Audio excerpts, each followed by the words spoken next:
একত্রিতভাবে সংঘবদ্ধ হলে কিভাবে সমস্ত বাধাকে অতিক্রম করা যায় তারই একটা নজির আজকে আমরা দেখতে পেলাম। বন্ধুরা, আপনারা সকলেই দেখেছেন যে ব্রিগেডের মাঠে একজন প্যাটিস বিক্রেতা তিনি এসে কিভাবে সবজি প্যাটিস বলে তিনি আমাদেরকে সেখানে চিকেন প্যাটিস বিক্রি করেছেন। আর তারই প্রতিবাদ স্বরূপ সৌমিক গোলদার সহ আরও অন্যান্যরা যখন প্রতিবাদ জানায় এবং তার চিকেন প্যাটিসকে সেখানে বের করে যখন ক্যামেরার সামনে দেখানো হয় যে এটা চিকেন রয়েছে, তিনি মিথ্যা কথা বলছেন, তা প্রমাণিত হয়ে যাওয়ার পরে তাকে সেখান থেকে বের করে দেওয়া হয়, সেই প্যাটিসগুলোকে ফেলে দেওয়া হয়। আর এই নিয়ে একটা ন্যারেটিভ ক্রিয়েট করা হচ্ছিল সমস্ত সোশ্যাল মিডিয়ায় যে ওই গরিব ব্যবসায়ীকে একটা সিম্প্যাথি আদায় করা হচ্ছিল যে গরিব ব্যবসায়ীকে তাকে কেন ওখানে চিকেন প্যাটিস বিক্রি করতে বাধা দেওয়া হলো, তাকে কেন মারা হলো। যেখানে আমাদের ব্রত নিয়ে আমরা প্রত্যেকে সকালবেলা ভোরবেলা বেরিয়ে ব্রিগেড মাঠে পৌঁছেছিলাম, সেখানে গিয়ে আমরা গীতা পাঠ করছি।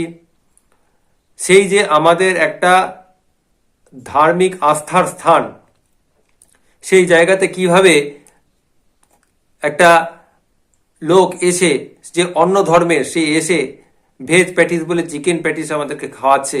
জানি না চিকেন প্যাটিস না সে তার মধ্যে অন্য কিছু মাংস আছে কিনা, সেটাও থাকতে পারে। থাকলে তো এই যে আমাদের যে ধর্মে যে আঘাত, মানে এই যে সরাসরি ধর্মে আঘাত দিচ্ছে, এটা একদম ষড়যন্ত্র করে ধর্মে আঘাত দেওয়া হচ্ছে। আর তারই প্রতিবাদ করেছিল যারা, আমিও দেখেছিলাম যে প্যাটিসালা, সেই প্যাটিসালা সে মাথায় করে সেই প্যাটিস বিক্রি করছিল। তো এই যে প্রতিবাদ, আর এই প্রতিবাদের স্বরূপ একজন সৌমিক গোলদার, তার একটি পা নেই, বোন ক্যান্সারে আক্রান্ত, একটি পা তার নেই, সে ট্রিটমেন্ট করছে। এমতো অবস্থায় তাকে রাত্রেবেলা তার বাড়ি ঘিরে চারপাশ থেকে তাকে তুলে নিয়ে যাওয়া হয়, পুলিশ তাকে তুলে নিয়ে যায়, তার সহ আরো তিনজনকে তাদেরকে পুলিশ ময়দান থানায় নিয়ে গিয়ে অ্যারেস্ট করে রাখে। আর তারই জন্য সমস্ত হিন্দু সমাজ একটা, আমরা যারা সোশ্যাল মিডিয়ায়, যারা আমরা ইউটিউবাররা আছি, যারা ইউটিউবে আছি, সমস্ত সোশ্যাল মিডিয়ায় আমরা একত্রিতভাবে প্রতিবাদ জানাতে থাকি। একত্রিতভাবে এই ন্যারেটিভ যারা ক্রিয়েট করছিল, যারা সিম্প্যাথি ক্রিয়েট করছিল, তাদের এগেনস্টে আমরাও পাল্টা যুক্তিতক্ক, আমরাও পাল্টা এটা প্রমাণ করে দিই সেই ভিডিও দিয়ে যে সে কিভাবে মিথ্যা কথা বলছে। সে ভেজ প্যাটিস বলে সেখানে চিকেন প্যাটিস বিক্রি করছে। তো এটা আমরা যখন তুলে ধরি, তার পরিপ্রেক্ষিতে তাদের কাউন্টার অ্যাটাকের পরিপ্রেক্ষিতে আমরা সেটা তুলে ধরতে থাকি।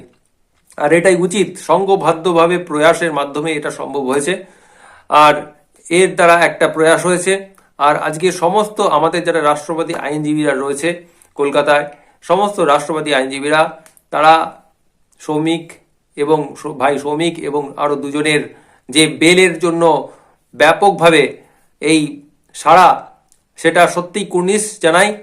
আমি আমাদের প্রাক্তন এবিভিপির একজন কার্যকর্তা উৎপল দা, তাকে আমি দুপুরবেলায় সে সময় তার ভিডিওটা দেখার পরে আমি তাকে ফোন করে খবর নিলাম, বললো দাদা তা বেল হয়ে গেছে, ওদের বেল হয়ে গেছে। তো এটা আমাদের কাছে একটা বড় চ্যালেঞ্জ ছিল, বড় জয় এলো। চ্যালেঞ্জ এই কারণেই যে চারিদিক থেকে তাকে কিভাবে ফাঁসানো যাবে, তাকে কিভাবে আরো নির্যাতন করা যাবে, তাকে বাড়ি থেকে টেনে নিয়ে যাওয়া হচ্ছে, তাকে জেলে দেওয়া হচ্ছে। তার রাত্রেবেলা, সে কোনো ক্রিমিনাল নয়, সে প্রতিবাদ করেছিল কেন আমার ধর্মের ওপরে আঘাত আসবে, তার জন্য, ধর্মকে রক্ষা করবার জন্য। তো এটা হচ্ছে সংবিধান তাকে একটা অধিকার দিয়েছে, আমাদের অধিকার দিয়েছে যে আমাদের ধর্মিক স্থলে আপনারা এসে জাতা মাতা নোংরা করতে পারেন না, যে আমাদের ধর্মে আঘাত দিতে পারেন না। এটা সংবিধান আমাদেরকে অধিকার দিয়েছে। সমস্ত সেই হিন্দু কেন, সমস্ত ধর্মীয় আস্থা যারা বিশ্বাস করে সবাইকে অধিকার দিয়েছে। তো এটা আমাদের কাছে একটা বড় জয় যে সংঘবদ্ধতাই হচ্ছে শেষ কথা। আর আজকে হিন্দু সমাজ যেভাবে জাগরিত হয়েছে ব্রিগেডের ময়দানে, আগামী দিনে সমস্ত হিন্দু সমাজ এইভাবেই আশা রাখবো যে সংঘবদ্ধ হয়ে আমাদের বাঙালির যে হোমল্যান্ড যে বিপজ্জনক পরিস্থিতির মধ্যে দিয়ে যাচ্ছে, যে বাংলায় আরো একবার আমরা দেখতে পাচ্ছি যে হুমায়ুন, বাবরের পুত্র হুমায়ুন, তিনি আজকে বলেছেন যে বাবরি মসজিদ তৈরি করবেন। আর এই বাবরি মসজিদ যদি আপনারা সমস্ত হিন্দু সমাজকে বলছি ভালো করে শুনুন, তিনি সমস্ত মুসলিম সমাজের কাছে আগ্রহ করছে যে আমাকে 90 থেকে 100টি সিট দিতে হবে, যাতে আমি প্রেসারাইজ করে সমস্ত পক্ষকেই প্রেসারাইজ করে, সমস্ত রাজনৈতিক দলকে প্রেসারাইজ করে তিনি মসজিদ তৈরি করবেন। আর এই মসজিদ যদি তৈরি একবার হয়ে যায় তাহলে বাংলায় এই যে শিলান্যাস হয়েছে, কিন্তু মসজিদ একমাত্র রোখা যেতে পারে একমাত্র কারণ সেটা হচ্ছে যদি হিন্দুরা ঐক্যবদ্ধভাবে এই জবাব দেয়। যদি হিন্দুরা ঐক্যবদ্ধভাবে যে দল হিন্দুদের কথা বলে সেই রকম দল যদি আজকে সরকারে আসে, যে দল হোক যারা হিন্দুদের কথা বলবে সেই দলকে ভোট দেবেন। সেই দল যদি আসে তাহলে একমাত্র বাবরের পুত্রর যে স্বপ্ন তা রোখা যাবে। অর্থাৎ কিনা যে আক্রমণকারী বাবর, যে কলঙ্কিত ধাঁচা একটা সময় করসেবকরা ভেঙে গুড়িয়ে দিয়েছিল, আমার বড় মামা মেজো মামা তারা যখন গিয়েছিল, সেই যে মানে ইতিহাস, সেই ইতিহাসের আবার পুনরাবৃত্তি হতে চলেছে। তার জন্য আমাদেরকে এই যে ইলেকশন আসছে 26-এর ইলেকশন খুবই গুরুত্বপূর্ণ। এই 26-এর ইলেকশনে প্রত্যেক হিন্দুকে ঐক্যবদ্ধভাবে হিন্দুত্বের পক্ষে ভোট দিতে হবে।